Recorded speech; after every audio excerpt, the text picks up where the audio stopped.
Evening. Today, I will be talking about how there's a problem within the United States national security. We have a military recruiting problem. As we all know, America's military has been on top of its game. It's been one of the most fiercest, one of the fiercest militaries in the world for about the last 80 to 100 years. Um, Today, though, we have a lot of culture shifting. We have a lot of things changing in the world, and there's been a hurdle in the way that America's ability to recruit. Um, there's many factors that go into this. It's a multifaceted problem. However, there is one thing that's worth looking at that I think can be changed, and that is how recruiters recruit in high schools. We've actually seen a major decline in younger generations wanting to serve in the military. Um, so essentially, this has led to a discussion that is worth discussing because this is something that affects our national security. So, some things that we need to know. In 2010, there were almost 1.2 million active personnel across all the forces. We're not saying Space Force because Space Force was not created at that time. However, in 2023, there were a little over a million. It was 1,038,909 active personnel. This is a 12.2% decrease over 13 years. It is to note in 2010 was the bulk of the fighting in Afghanistan. And in obviously 2021 we pulled out of Afghanistan, so now we were not fighting in a actual war anymore. However, there are bases across the world and along with the US that need to be manned, so we still need manpower for all those bases. With that, the biggest demographic that makes up the military enlisted side are age 17 to 24. When looking at that demographic, only 23% are actually eligible to serve. That means that they don't need a waiver to serve. And a waiver can be used for anything from asthma to smoking marijuana to broken bones. This is actually a decrease from 6% decrease from 2016, which is alarming for our national security. It should be more Americans that are actually eligible for military service. Some of the reasons why this group doesn't want to join, the biggest is the most obvious: serious injury or death. We all know the military goes to war, but not all jobs end up going to war. And not all jobs end up being in a dangerous area. Other things that were cited were problems with the VA. Everyone's heard of VA horror story.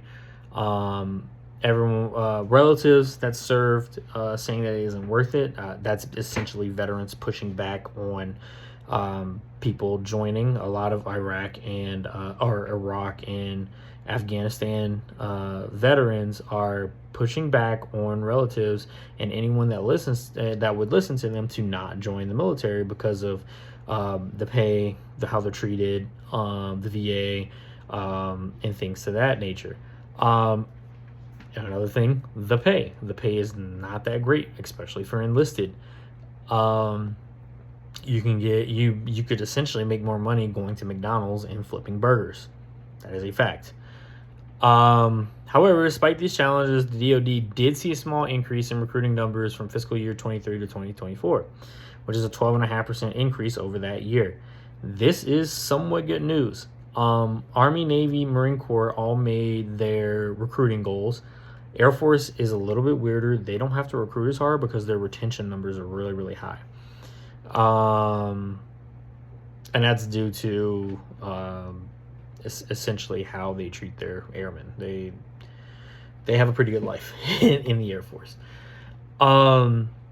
So diving into the high school problem, recruiters across the U.S. have identified about 5% of high schools that are not providing adequate access to information about eligible students.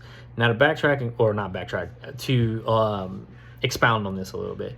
In 2001, No Child Left Behind was signed, and within No Child Left Behind, there was a little, not a phrase, but a part of the legislation that stated that any public schools that were receiving public or federal funding had to provide the proper channels and information to recruiters for students, the same as they would for secondary schools and trade schools. Now, at the time, no one batted an eye at it. They thought it was a good thing because we were facing terrorists and the national security crisis of 9/11 that had happened. And this has been redone in different legislation regarding education. So now looking back at the recruiters, in some states, up to 14% of schools are not complying with federal law for recruiters to access this information. And then most of this came from inner city schools, where students were receiving free or reduced lunch. And they're in the inner city. So essentially poor kids that come from poorer backgrounds. This has been met with a lot of backlash from different groups, different civil rights groups, including the ACLU, taking on cases with this. They essentially want more options for these schools in these inner city places.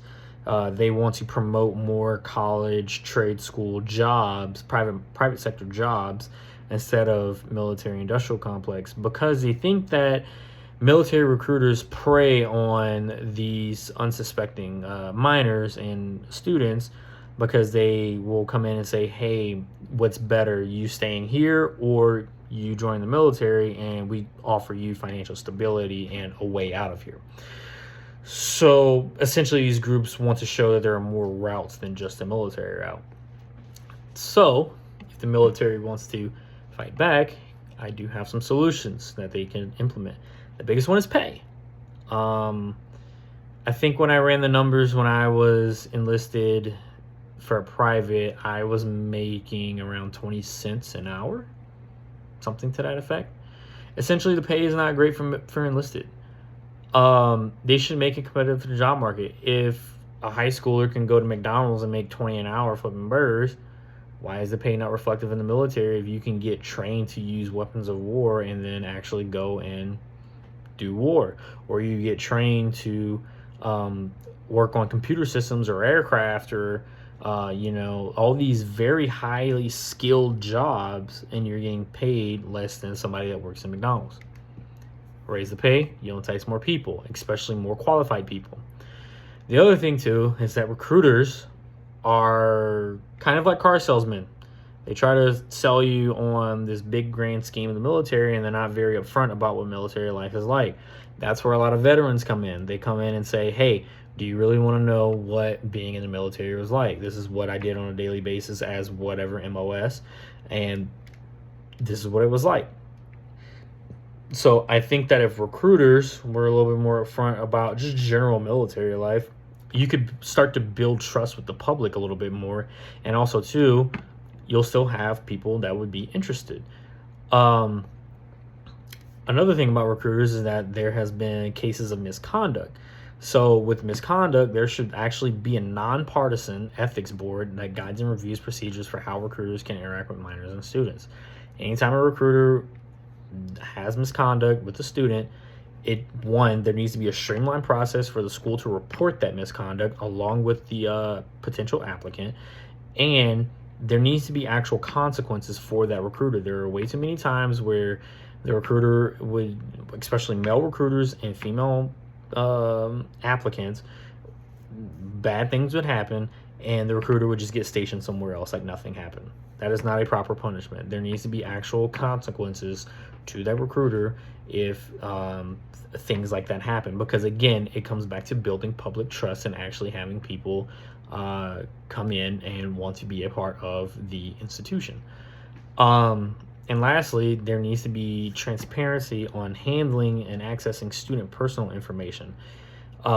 This can be done from every specific state Department of Education within the DoD. So the State Department would hold the actual information, the personal information, in a encrypted database that keeps it all safe, because again, we're in some instances we're dealing with minors. Juniors are only 17 years old. So 17, 18-year-olds, personal information, including addresses and phone numbers, need to be stored properly. And then certain reps from military branches that are stationed in the state can go in and access this information, use it for what they need, and then they lose access when they either leave or when they just don't need it anymore. I think that these 4 solutions can be big steps in the right direction to not only make it competitive to join the military, but also to make it to where public trust is regained in the military, as it has waned in the last 20 or so years. I do believe that this is something that needs to be addressed at the national level, and I believe that Congress people and the executive can all agree that this is a very important issue. Thank you for your time.